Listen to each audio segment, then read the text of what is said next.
All right, this is a tutorial how to fix your Dodge Grand Caravan key fobs. We'll keep it short and sweet.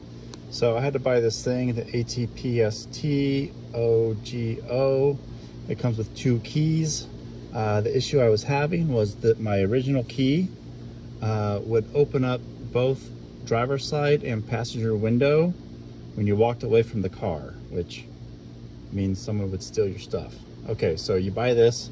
It's like 120 bucks on Amazon, and it comes with 2 keys, which is nice. And this is an example what the key looks like. So let's get started. So you get this device, you plug it in down here. It has a nice long cord, which is great. So you can sit here and do it. So let's get started.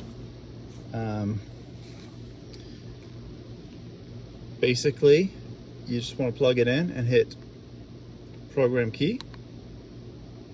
You want to go to Dodge. Okay. You want to go down to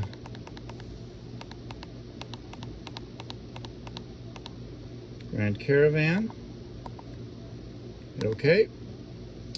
2011.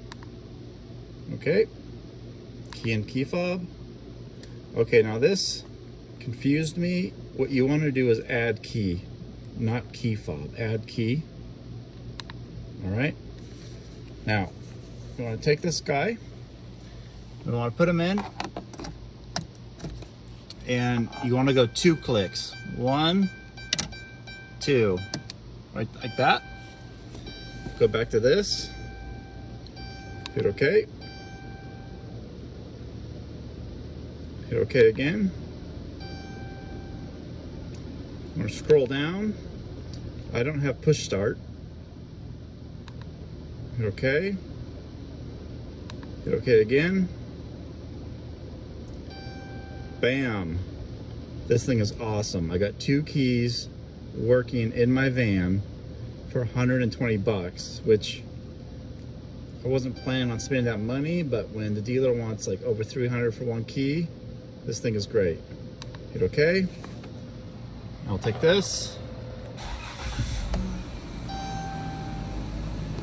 Boom. 2 keys, 120 bucks plus tax, and you're good to go. This thing is great. Hope you like it.